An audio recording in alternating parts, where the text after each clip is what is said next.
اگر تم چاہتی ہو کہ تمہاری نیک اولاد ہو، خاوند سے ہمیشہ رزق حلال کا تقاضا کرنا۔ اگر تم چاہتی ہو تمہاری زندگی اچھی گزرے، ہمیشہ صدقہ کرتی رہنا۔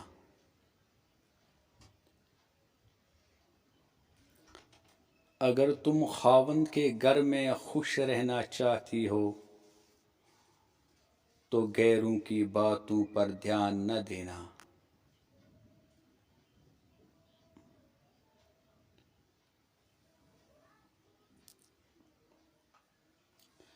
اگر تم چاہتی ہو کہ خاوند ہمیشہ محبت کرے تو ہمیشہ صاف ستھری رہنا۔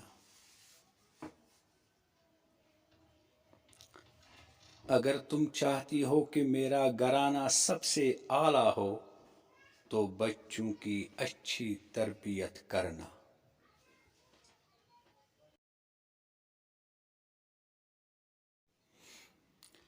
حضرت لقمان اپنے بیٹے کو نصیحت فرمائی ہے کہ دنیا کو بالکل ہی نہ چھوڑ دو کہ محتاج ہو جاؤ اور لوگوں پر بوجھ بن جاؤ۔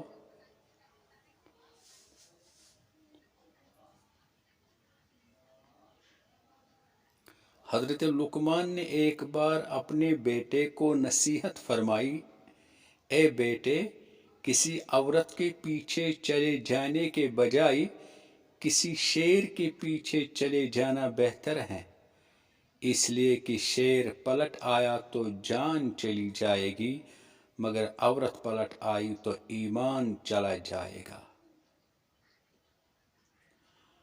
جب تم لوگوں کی مجلس میں رہو تو اپنی زبان کی حفاظت رکھو۔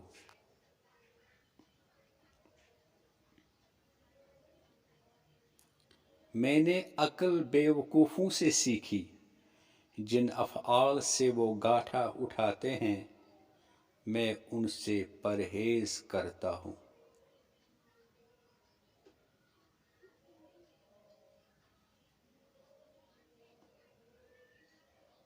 دوستو، آپ سے عرض ہے کہ اس چینل کو سبسکرائب کیجیے اور ثواب کی نیت سے ایک دوسرے تک شیئر کیجیے۔ ملتے ہیں انشاءاللہ الرحمن جلدی ایک نئے اقوال کے ساتھ۔ تب تک کے لیے السلام علیکم ورحمۃ اللہ وبرکاتہ۔